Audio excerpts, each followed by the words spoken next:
And a very good afternoon to you, all of our friends and fans. This is Tony D'Angelo's PM Coast to Coast, and I am Tony D'Angelo. Some days I'd like to be someone else, but I'm very happy to be who I am today. I'm very happy whom I am going to have.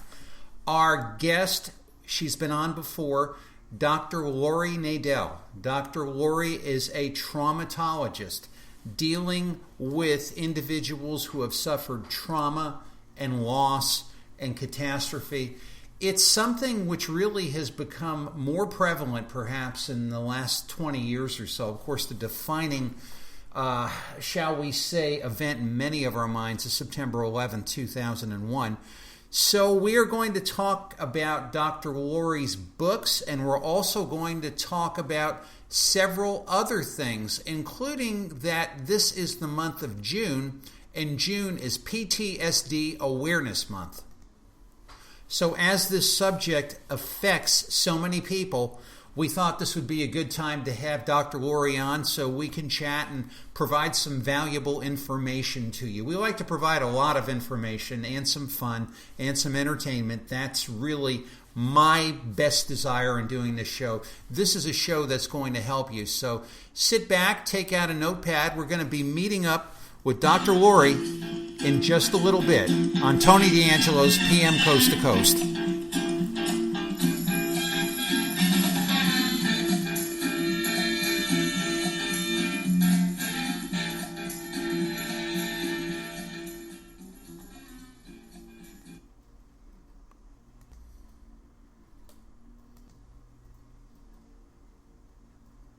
Welcome to the world of Trans World Airlines.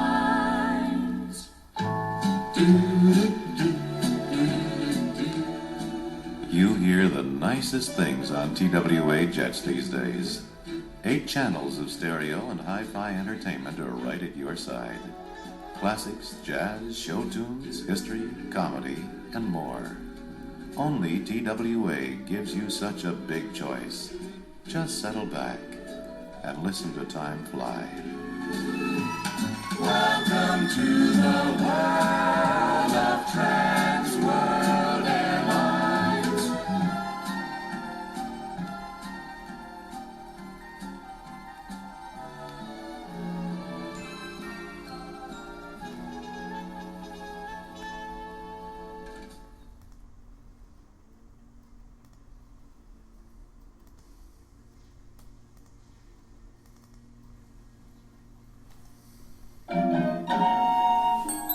Alerting all the stations up and down the line, Dr. Laurie Nadel will be on right after this interlude.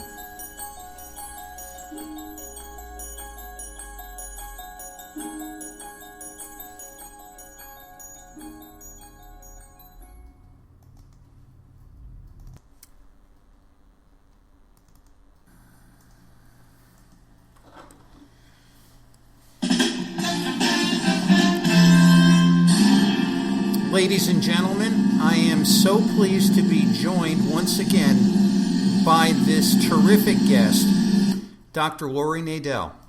Dr. Laurie has spent the first 20 years of her career in journalism, writer, producer, CBS, ABC, Reuters Television. She reported for UPI and Newsweek during a state of siege in Santiago, Chile. Her journalism career made her recognize that people whose lives were shattered by disasters would need long-term support. A trauma specialist, known as a traumatologist since 1991, Dr. Laurie directed a program for teenagers whose fathers were killed in the 9/11 attacks on the World Trade Center. After losing her home to Hurricane Sandy, she ran a long-term program for people in her community who were traumatized by the event.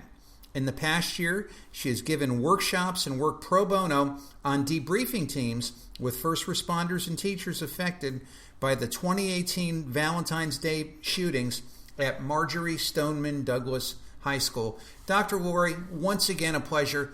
Thank you for visiting with us today. Hey, Tony, thank you so much for having me on the show. Always a pleasure. And I'm going to throw something at you where I thought of you immediately. I was working, I guess it was last week, and I was talking to my my young associate in New York, and over my computer came this blip. Helicopter crashes on West Side or crashes into building, and right away my thought ran to, of course, September 11th. And I guess a lot of how we respond to things is really part of our conditioning. And I know you want to talk about that today. Well, I think it's also, I think that's a great point, and Governor Cuomo made a statement that it's something where you see smoke pouring out of a skyscraper in Manhattan. Is it that all New Yorkers have post-traumatic stress as a result of September 11th? And so when we see, when we hear of a plane crashing into a skyscraper, we see smoke coming from a building. I think that most people, certainly in the New York area, get a visceral kind of a gut reaction, a kind of, I call it an uh-oh moment, where you're actually re-experiencing the sensations, the sounds, the feelings in your body, because the images are triggering a cascade of acute stress hormones. And all of our emotions are stored as molecules, and trauma molecules can be reactivated by images, by a smell. For example, smell of turkey roasting can be a pleasant trigger that can release the hormones, the oxytocin, and the other pleasurable hormones of relaxation and well-being that we associate with Thanksgiving, going back to when we were a kid.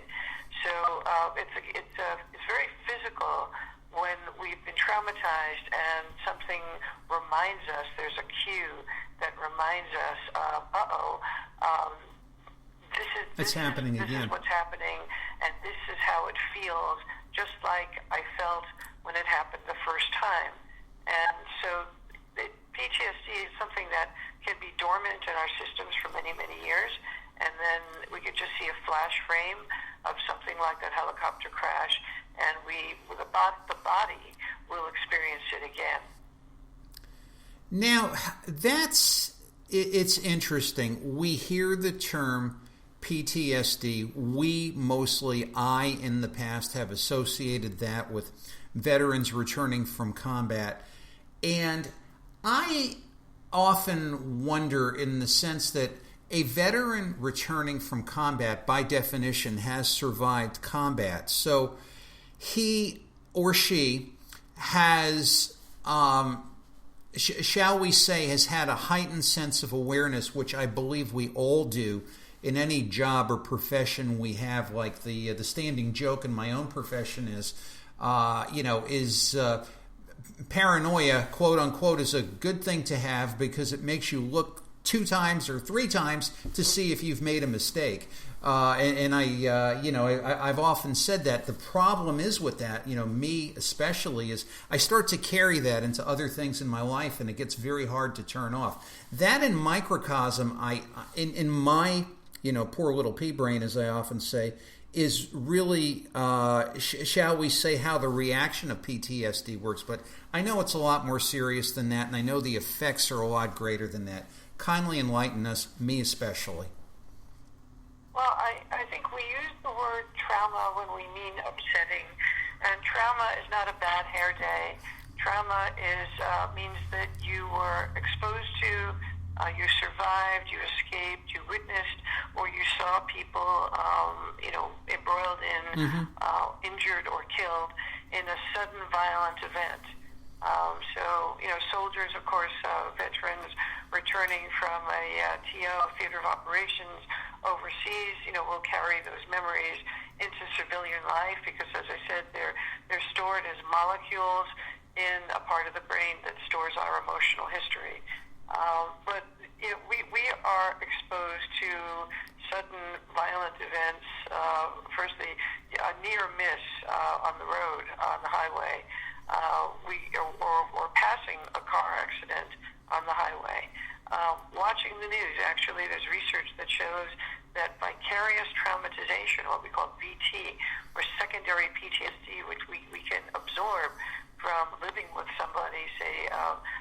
responders, of veterans returning from combat, can also develop what's called secondary PTSD.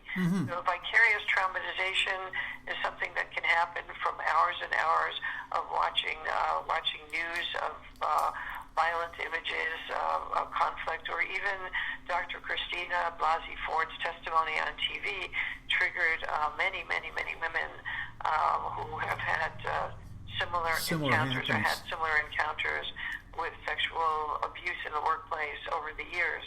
So we're being bombarded with images and stories of violence throughout the day, and I don't know how many hours you spend, looking at your phone or your devices or computer or television.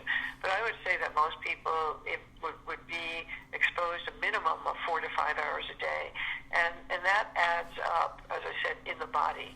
That it creates a kind of chemical, a chemical response in the body that after a while it becomes the baseline. It becomes how we see the world. It's how we perceive the experience of life, and that's where it's becoming dangerous. We have 44 million people in this country, veterans and civilians, who have reported PTSD. That doesn't count the millions who haven't recognized that they have it and haven't sought treatment, and another 200 million, which is larger than New York, Texas, and California combined. Another 200 million will be traumatized by extreme weather events by the year 2025, which is just like 5 years away. And so we now have a national epidemic, and that comes from the National Institute of Health this week. June is PTSD Awareness Month, and I think, the elephant in the room is that we in the United States have a national epidemic of this kind of invisible, not just a psychological condition, but it's also a physical condition that really distorts and affects the prism through which we see life. That's so interesting, and as you were speaking, there's probably 4 or 5 paperback books that I've had since I've been a teenager, and it's been the case where if one of them becomes crumbled or lost or the back breaks or something, I go over to a used book site and I get another. One of the books in that grouping of 5 or so is a book, and if it wasn't us discussing it, I was discussing it with someone else. Psycho-Cybernetics by Dr. Maxwell Maltz, written in 1960. I recommend it to everybody. Yeah, it's a 60-year-old book. Classic. Yeah, and the thing that he says, not to the degree of detail that you've brought and the degree of all the future knowledge that perhaps Dr. Maltz didn't have is, and this always stays with me, Dr. Laurie, that one imagining an event and one experiencing an event, the brain really doesn't know the difference. Right. And that's right. And is that a good thing? Is that a bad thing? Is that something that could be used for good for somebody who's been wounded or traumatized, or is it does it work the other way, or does it work both ways? Well, I think it can work both ways. If we look at people who are first responders, or people, in fact, who sign up for multiple tours, emergency room doctors, adventurers, people who I consider myself kind of a recovering adrenaline junkie. I was an adventure reporter up until a few years ago. I was a windsurfer who used to go out the day after the hurricanes. I think that very often when you live with PTSD, you're willing to take risks that can be channeled into healthy directions, whether they're activities that you train for and you discipline yourself to go to the gym and to make sure that you take care of yourself and your equipment, or whether it's something that leads you, for example, I'm in this field particularly because of my experiences as a reporter in a war zone back in the 1970s, and because I spent 20 years in newsrooms looking at images coming in from all over the world every day for hours at a time of people whose lives were shattered. And so it's a result of my own post-traumatic stress that I recognized that I guess you could say I had a calling or a mission to try to help people understand that this is a condition that requires long-term support and information. So it can be very positive. The tendency to be a little bit, as you call it, paranoid or hypervigilant, it's the brain's attempt to kind of see around the corner and protect us or help us to be prepared in the event that something happens, something in the future happens again. And that can help to serve as a warning for us, but it can also kind of lead us into constantly living in a state of fear and worry. So it's interesting. You can be very high functioning with PTSD, but you have to know how to manage it and what to do for yourself when the triggers become really uncomfortable. Thank you so much for saying that. And I did want to speak to you about one of your books, The 5 Gifts, Discovering Hope, Healing, and Strength When Disaster Strikes.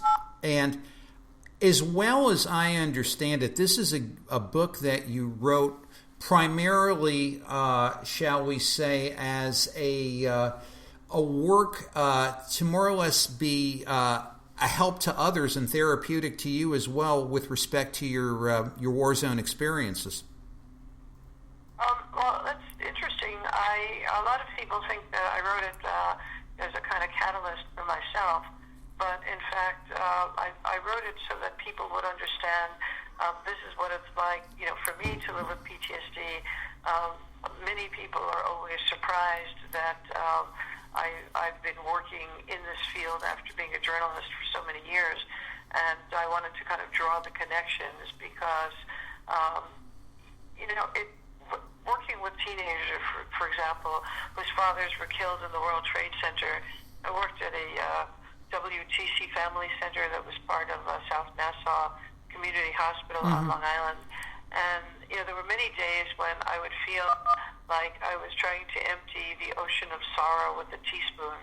And, after a huge event like Parkland or there was a newsroom shooting in Annapolis that was about a year ago. I was in contact with one of the editors and reporters from that shooting. Any really horrifying event, the level, the depth of hurt and the depth of pain and the feeling that life was normal and then suddenly normal got ripped away from under you. It's using a Vietnam veteran, a Vietnam reference. It's as though your sense of an orderly future got napalmed, and the future you thought you were walking towards is no longer there. And when I go into these kinds of, I work with individuals or groups, you can feel that sorrow. It's literally like an ocean of sorrow, which is kind of a Buddhist term. And you bring compassion, you bring empathy. I try to introduce people to the 5 gifts, which are humility, patience, empathy, forgiveness, and ultimately growth. And then I have to remember that there are tens of thousands of people like myself who are out there every day with our teaspoons doing the work, people in humanitarian fields, first responders, nurses, doctors, even teachers, therapists, of course, people like yourself, people who try to bring compassion to others, whether they're friends, whether they're family members, and that's why we're here, I think, to try to alleviate the suffering that is become so prevalent in our world today. And it seems, I often quote Yogi Berra, who said you could observe a lot merely by watching. And in my casual observation of things, it just seems that we're in this, I don't know what, I can't get my poor little pea brain around it, but in this mess of bad feeling, quarreling on social media, I'm being very polite, some of the worst driving and transit messes imaginable. And is this, in your estimation, the result of the fact that we are bombarded by so much bad news and hate and conflict? And, our governmental systems, we have the Department of Justice fighting with the United States Congress, and something that would be unimaginable to me as a kid in history class in Ripplewam High School 10,000 years ago. I guess the obvious answer is yes, we do become what we see, but how do we get over this, and how do we best cope with really what's a lot of around us? It really isn't that good. Now, in the five gifts, I look at how other cultures deal with long periods of hardship and turmoil and adversity. The way I see it, having lived in a couple of dictatorships as a journalist, is that these cycles of turmoil and instability in the environment and social instability, they're cycles, and unfortunately a cycle can last for one or two generations, but we're in a cycle of instability and turbulence, and we're not used to that. We're not used to dealing with long periods of adversity, but people who grow up in just about any other country in the world, as a child, your parents give you certain values, and one of the teachings that seems to be universal is that in any given life, there's going to be turmoil, there's going to be suffering. Nobody gets through this journey, this human journey, without experiencing some kind of loss and some kind of upheaval, and that it's not, a certain degree, it's not personal. It's just part of life, and there'll be cycles of war and cycles of peace and cycles of prosperity and cycles of famine, and the stock market will go up and down, and people will be calmer at certain times, and the social climate will be calmer.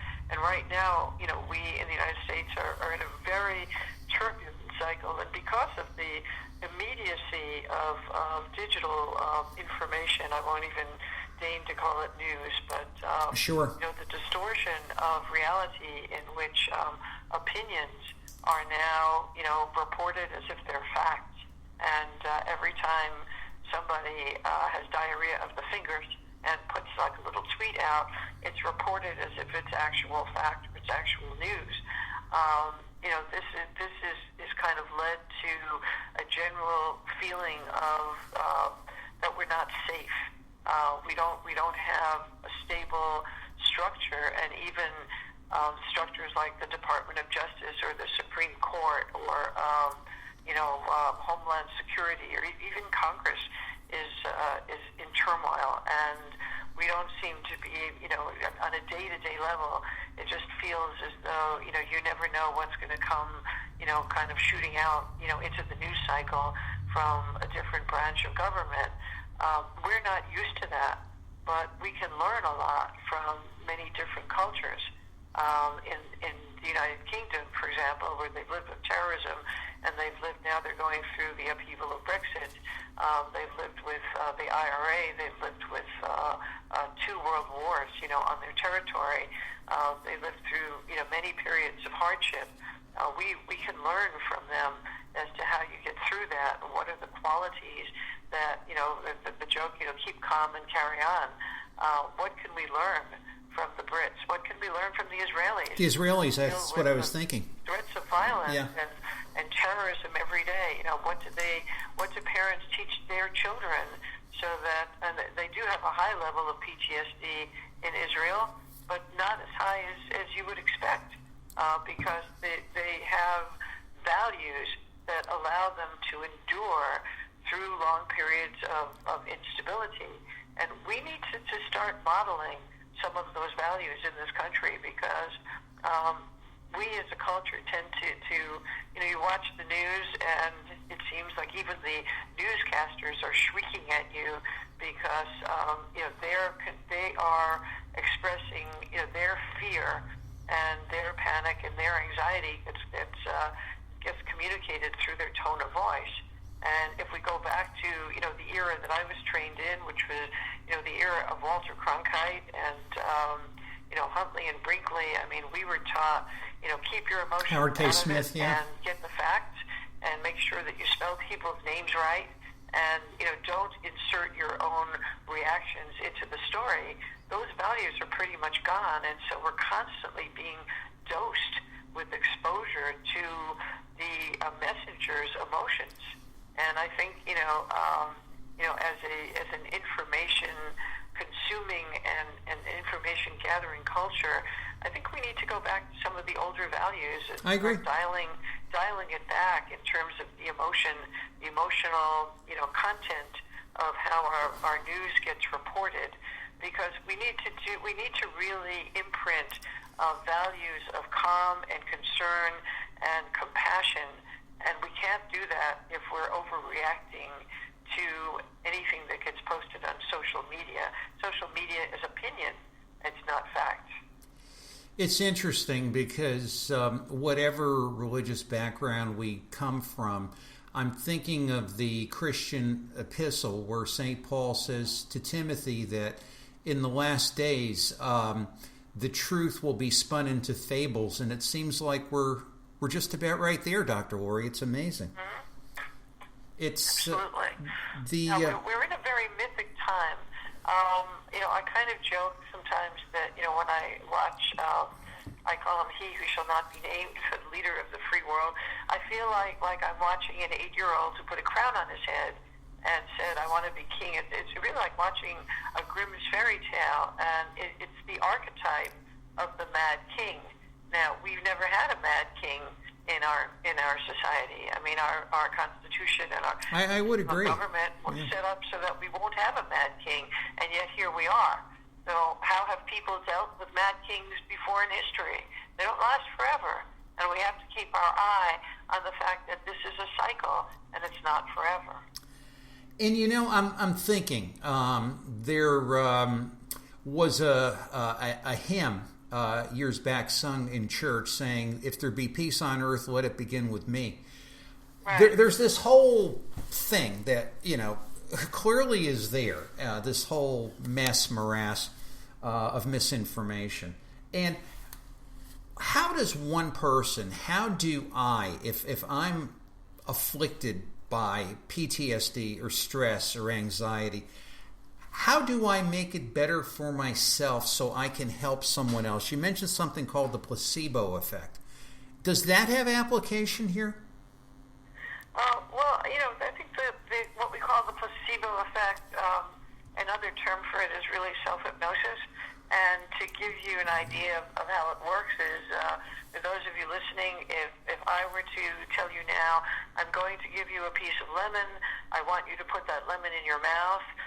If your mouth starts salivating, because your mouth can feel the lemon in your mouth, if I were to say to you, is there really a lemon there? You would have to say, no, there's not really a lemon there, but your body believed it. And so, the placebo effect is when the body reacts to the idea or the concept or the suggestion of what we're telling it. And so I've developed emotional first aid tools or techniques, which are part of the 5 gifts.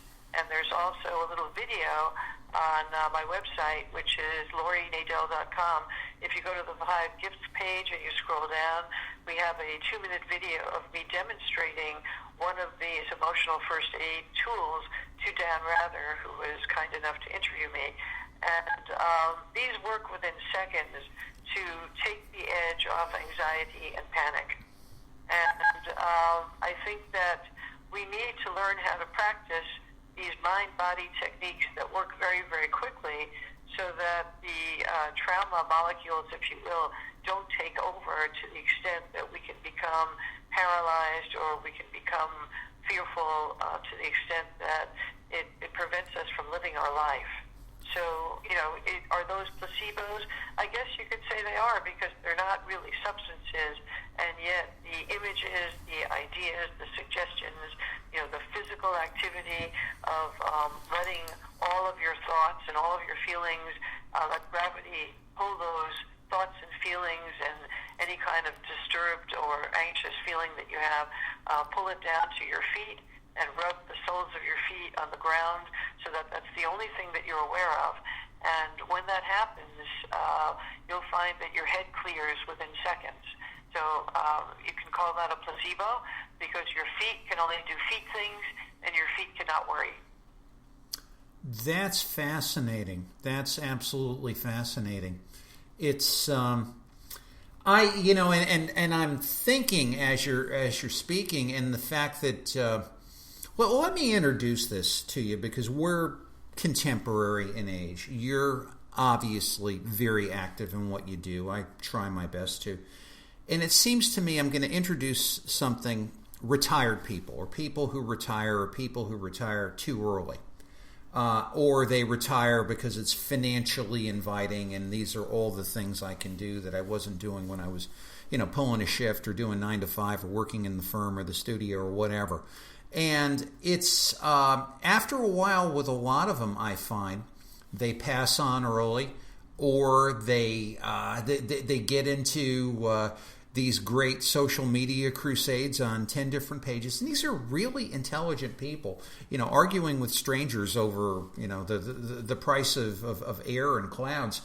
And do you see as either a stress coping device or just in general where if we do retire, we should have an endeavor that will allow us to continually use our mind and focus on the positive, rather than some of the retired clients I've had who, when you go to visit them when they're not doing well, they have a giant size screen and, pick your news channel and they're just getting saturated with it. And I just walk in and say, turn it off! So it's, it's not helping you. I'd like your thoughts on that because it's something I think we're all confronted with as we get on in our working careers. No, it's I hope never to retire. I enjoy helping people solve problems, and when I don't have when I don't have problems or help people to solve problems, when I'm not engaging with people in an active way, I do have some things that I do to relax, but I don't want to relax all the time. Friends of mine who have retired and as you say, they sit in front of the TV a lot, and it's important, I think, to have something in your life that gives you meaning and purpose, whether that's relaxing with your family or whether that's hanging out with your friends. But there has to be something also that you do that's mentally challenging, whether you enjoy reading a lot or whether it's doing Sudoku or crossword puzzles. You really want to keep your mind active as much as possible because it will, your mind will kind of get soft and forgetful if you're not actively using it on a daily basis.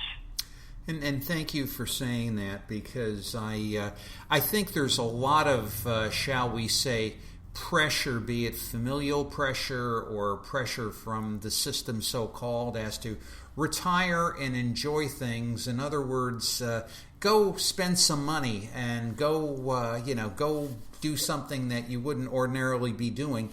And I normally get them down the end where they've led this, shall we say, retirement lifestyle, and they come to me and they say, "Hey, Tony, I ran out of money." It's like, yeah, I've been telling you that. So you shouldn't have done what you did. But it's oh so true, and it just has, staying active has so many benefits. Yes, and staying mentally active. But again, doing things that have meaning and purpose. Also very, very important. Staying socially active, which is why I guess a lot of people, who retire, they join clubs and, they find activities where they can connect with people socially, whether it's, playing canasta or playing tennis or bridge. And all of those things are important. But I think you really do need to do something mental, or give yourself, some kind of a disciplined routine, even if it's going to the gym or trying out a new activity where you actually have to learn a new skill. I think that that's really important. And it also, I mean, physical exercise is very important with PTSD. I really can't emphasize enough that PTSD is physical. The symptoms that you feel are they're biochemical. It's how your brain stores and tries to metabolize or digest something, an event in which you felt helpless and you were unable to prevent the event that happened, and that feeling of hopelessness can escalate. But if you're actively exercising, even if you go out and take a walk and start moving, that definitely helps the surges of flashbacks or hypervigilance to subside. It's really important to keep moving if you start to feel that you're re-experiencing something. And yes, the American Red Cross tells people, turn off the TV. The TV will only re-traumatize you. When I watch hurricane coverage on TV, in September, October, and I have to turn it off because I start to get knots in my stomach, and my heart starts to race, and I'll ask myself, why are you watching this? It's kind of like this horrified fascination, because I know what it's like to have water, kind of creep up the stairs while you're hiding in the attic. And, watching everything that you've built be destroyed in half an hour is terrifying. And yet there's a lurid fascination for me to start watching it and start watching the storm coverage. And I have to turn it off. Oh, you're not really healthy. You're oh so right, because I'm married for the second time. My first wife passed on 8 years ago. Sorry. Thank you. Sorry for your loss. Thank you very, very much. And it was an education, believe me. And I had, and this frightened me to the point where you think you know yourself and where you think you know your mind, and something happens and it's like, wow, maybe I don't know as much as I think I did. I had mentioned to my wife, Kathy, a reaction I had purely imagined, Dr. Laurie, based upon what I had perceived with respect to a family event. The cast of characters is different. The people were different. The quality of the entire, shall we say, event is different. The quality of the people is much different. And my wife, said to me, none of this has any application here for what's really taken place. And Kathy's probably the most calming, forgiving person in the world. She's like, okay, I'll do what you said. And yet there was this confusion saying, what on earth is he reacting to?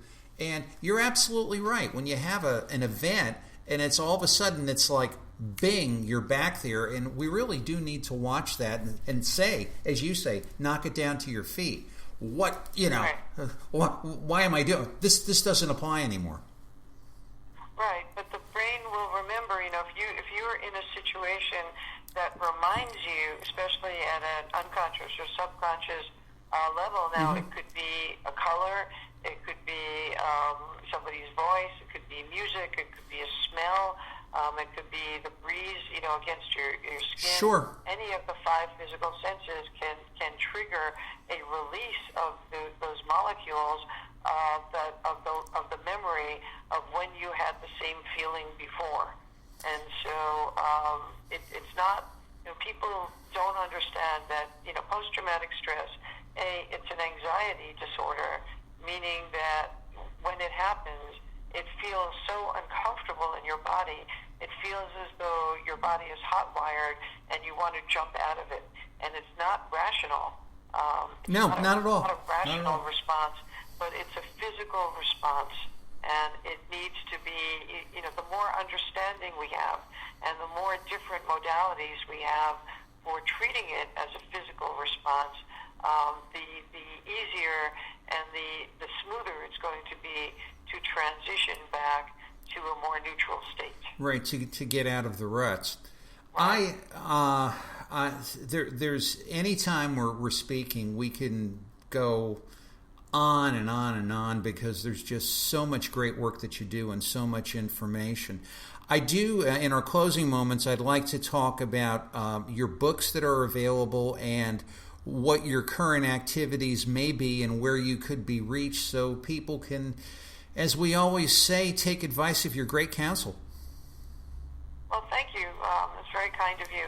My book, The 5 Gifts, Discovering Hope, Healing, and Strength When Disaster Strikes, is available in print and in Kindle. It is available on Amazon and in Barnes & Noble, and I'm very proud it was voted one of the best books of 2018 by Library Journal, which is a prestigious industry publication. It's a very big deal in the publishing industry. My book, Sixth Sense, Unlocking Your Ultimate Mind Power, was featured twice on Oprah, and it's been in print since 1990, and it's now a really nice audio book, which is like having your own private intuition or sixth sense workshop. And my memoir, my spiritual adventure memoir, which is called Dancing with the Wind, A True Story of Zen and the Art of Windsurfing, is available on Kindle, and it's out of print, but I recommend the Kindle edition. At the moment, I'm kind of playing around with a graphic novel, and I am working one-on-one with people by phone, by Skype, and in my office in New York City. So if there's something that you think that I can support you with, or maybe you just need a couple of tools to help you get through a rough patch, please, you can find me on laurienadel.com, or you can call my office at 212-560-2333. That's 212-560-2333. And I'll do whatever I can to either help you or refer you to somebody who hopefully can give you the support that you need. Well, Dr. Laurie, as we say in the trade, thanks for your wonderful work, and keep on keeping on. And as subjects develop, or as you'd like to come back and talk about something else requiring awareness and it can bring comfort to our mutual listeners, please do. You're always welcome here, and I'm very honored that you were here with me today. Thank you. It's my honor, and have a great Father's Day. Thank you so much. Thank you. Bye now. Bye-bye. Announces a new fine car series, the new Packard Executive. Here is a car with a special invitation to people of taste to enter the luxury car class, to own a fine car with a proud name, yet at a cost just above medium price line. The Packard Executive is truly distinctive in its styling. Rich luxury appointments mark its interiors. Here, too, is riding perfection. Packard's exclusive torsion-level ride. In the Packard Executive, you get famous twin automatic drive as standard equipment, and many other exclusive Packard engineering advances. Yes, the new Packard Executive is an invitation for you to enter the luxury car class now at a modest investment. See and drive the new Packard Executive today.